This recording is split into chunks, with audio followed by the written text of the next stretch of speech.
Hi everybody. Today I am going to show how to replace a CMOS battery in a desktop CPU. First, you want to do anything within the CPU. Make sure that you have unplugged all the wires and cables which is connected with the CPU. Okay, let's go. First of all, turn the CPU and remove the screws which is located backside of the CPU.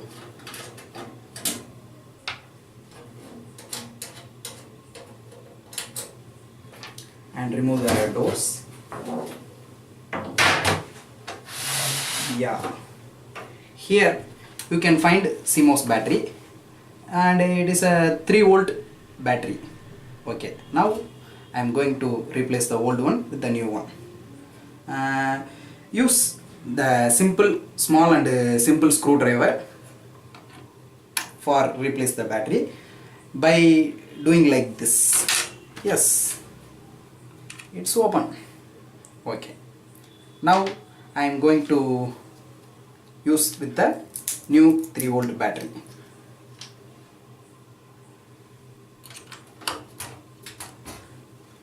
That's it. Next, fit the back door.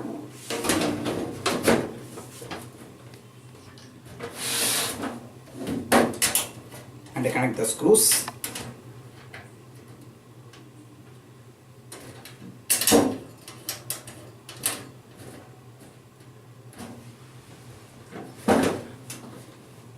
Now the CPU is ready for work. Thank you for watching. Thank you everybody.